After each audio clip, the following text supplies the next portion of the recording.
오늘 성경 말씀 마태복음 11장 28절부터 30절 말씀입니다. 수고하고 무거운 짐진 자들아 다 내게로 오라. 내가 너희를 쉬게 하리라. 나는 마음이 온유하고 겸손하니 나의 멍에를 메고 내게 배우라. 그리하면 너희 마음이 쉼을 얻으리니 이는 내 멍에는 쉽고 내 짐은 가벼움이라 하시니라. 아멘. 영어로 읽겠습니다. Come to me, all you who are weary and burdened, and I will give you rest.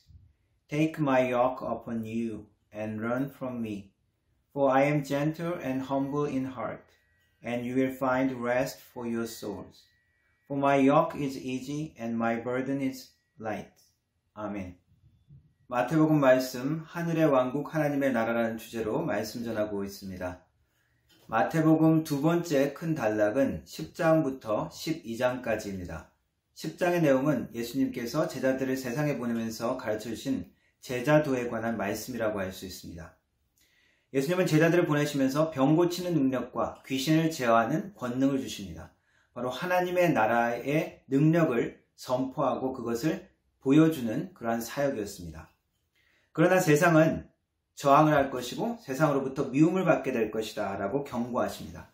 예수님께서 말씀하시기를 너희를 세상에 보내는 것이 양을 이리 가운데 보내는 것과 같다라고 그렇게 말씀하셨습니다. 그러나 너희들은 뱀처럼 지혜롭고 비둘기처럼 순결하라. 그리고 사람을 두려워하지 말고 하나님을 두려워하고 이 일을 감당해라 라고 말씀하십니다. 그리고 말씀하시는 것이 결국 생명을 얻게 되는 자들은 너희이고 그리고 결국 너희들은 영광스러운 상을 받을 자들이라고 가르쳐 주십니다. 연결되는 11장, 12장의 내용은 예수님의 사역에 대한 세상의 반응을 기록하고 있습니다. 제자들이 앞으로 마주하게 될 세상의 반대, 미움, 그 모든 것들을 예수님께서 먼저 감당하는 모습입니다. 11장에서는 세례요한조차 예수님의 정체에 대한 메시아 사명에 대한 의심을 하는 내용이 나와 있습니다. 그래서 사람을 보내면서 당신이 정말 오실 메시아이십니까? 라고 질문을 하게 됩니다. 그리고 많은 기적을 행한 도시들이 하나님께 회개하고 돌아오지 않는 것에 대한 경고의 말씀을 전하십니다. 즉 하나님의 심판을 경고하시는 것이죠. 그리고 이러한 세상의 반대와 외면 가운데 수고하고 무거운 짐, 사역을 감당해야 될 제자들에게 위로와 그리고 안식의 말씀을 주십니다. 오늘 읽은 말씀의 부분이죠. 연결된 12장에는 유명한 안식일 논쟁이 나오면서 안식일에 제자들이 미리의삭을 먹고 그리고 안식일에 예수님께서 손 마른 자를 고친 이야기, 그것들 때문에 유대인들이 더욱 예수님을 죽이려 하고 예수님을 바알세불, 귀신의 왕이다라고 비난하고 대적하는 모습이 나옵니다. 그리고 예수님이 제자들에게 경고하셨던 것처럼 예수님도 그 가족들에게조차 인정받지 못하고 외면받는 모습이 12장까지의 내용입니다. 하나님의 나라를 선포하고 그리고 그 보냄받은 자들을 거부하는 세상에 대한 말씀, 그것이 두 번째 큰 단락 10장부터 12장의 말씀입니다. 그 가운데 11장 마지막 부분에 있는 이 말씀은 마태복음에만 나와 있는 내용입니다. 세상의 반대와 외면과 미움 가운데서도 예수님께서 주시는 평안과 위로가 있는 귀한 말씀입니다. 이 말씀이 우리에게 주시는 교훈을 찾아보도록 하겠습니다. 예수님의 이 말씀은 우리가 세상을 향해서 감당해야 할 수고와 사명이 있다는 말씀입니다. 너희들 보내는 것이 양을 이리 가운데 보낸 것 같다라고 말씀하십니다. 그렇게 위험하면 차라리 안 보내든지 힘드니까 하지마 이렇게 하시면 좋을 텐데 결코 그렇게 말하시지 않죠. 세상을 향한 제자들의 사명을 취소하지 않으십니다. 예수님께서 말씀하시기를 내가 세상에 온 것은 평화를 주러 온 것이 아니다. 평화를 주러 온 것이 아니라 검을 주러 왔다. 너희들은 가족들에게조차 미움을 받게 될 것이다 라고 말씀하셨습니다. 그렇다면 예수님은 왜 이러한 분쟁과 분열을 일으키시면서까지 제자들에게 사명을 주실까요? 평화의 왕으로 오신 예수님께서 왜 어떻게 이러한 분쟁과 분열을 허용하시면서까지 이 사역을 하시려고 하십니까? 더 근본적으로 예수님은 왜 인간의 모습으로 수고스럽게 이 땅에 오셨을까요?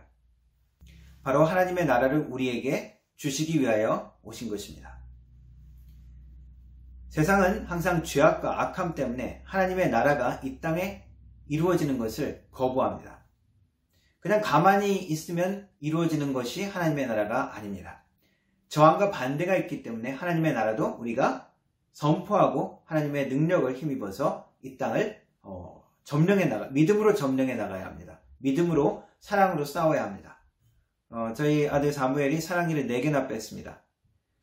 사랑니를 빼는 것이 아프고 고통스러운데 편하게 그냥 수술을 안 하면 좋을 텐데 왜 그렇게 해야 할까요? 사랑니를 안 빼면 대부분의 사람들이 그것 때문에 고통스럽게 나중에 더 힘들다는 것이죠. 나중에 더 큰 문제를 일으킬 수 있기 때문에 힘들지만 아프지만 수술을 하는 것이 좋기 때문입니다. 생명으로 인도하는 하나님의 나라에 들어가기 위해서는 우리는 반드시 좁은 문과 좁은 길을 통과해야 합니다.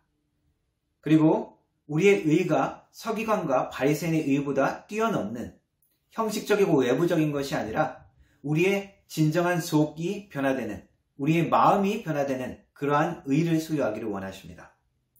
그래서 하나님의 나라의 복을 누릴 수 있는 그러한 거룩한 하나님의 백성으로 변화되기를 원하시기 때문입니다. 미국의 네이비실 요원이 되려고 하면은 1500대 1의 경쟁률을 뚫어야 한다고 합니다.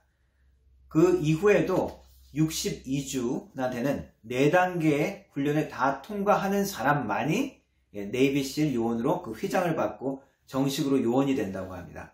그리고 그것으로 끝나는 것이 아니라 또한 2년간의 훈련을 받아야 실제 전장에서 투입하고 네이비실 요원으로서의 그 사명을 감당할 수 있는 전사들이 된다고 합니다. 웬만하면 그냥 고생 안 하고 안 했으면 좋겠는데 네이비실 요원이 되면 어떻습니까? 웬만한 쉬운 것들은 충분히 감당할 수 있는, 당연히 그것은 이룰 수 있는 그러한 능력 있는 군인들이 되는 것이죠. 하나님은 우리가 능히 하나님의 사명을 감당해내고 자랑스러운 하나님의 백성으로 만들어지길 원하십니다. 이것이 힘들고 어렵고 불가능한 것이 아니라 예수님께서 말씀하시기를 예수님께 배우면 이것은 충분히 감당해낼 수 있고 예수님께 배우면 이 모든 것들이 쉽다고 말씀하십니다. 우리 사무엘이 사랑니를 빼었을 때 마취를 하니까 하나도 안 아프더랍니다. 오히려 기분이 더 좋아지고 모든 것들이 걱정이 없어지고 그러한 상태가 되어졌습니다. 우리가 환난과 어려움을 당할 때도 하나님께서 맨날 그렇게 해주시면 아주 좋을 것 같은데 하나님은 맨날 그렇게 역사하시지는 않죠. 맨날 우리의 기도가 기적적으로 그리고 마술처럼 그렇게 하나님께서 이루어주시면 좋겠지만 오히려 하나님은 다른 방법을 쓰실 때가 많습니다. 오늘 말씀에서는 힘들고 지치고 자신 없어하는 우리에게 격려해 주시는 말씀입니다. 수고하고 무거운 짐진 자들아 다 내게로 오라 라고 초청하십니다. 그리고 쉬운 방법, 할 수 있는 방법을, 비법을 우리에게 말씀하십니다. 안식과 쉼으로 초대하십니다. 세상이 줄 수 없는, 사람이 줄 수 없는 하나님만 주실 수 있는, 예수님만 주실 수 있는 쉼과 안식이며 평안입니다.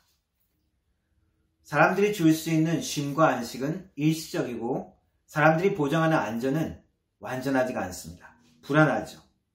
그러나 하나님께서 주시는 안식과 평안은 완전합니다. 영원합니다.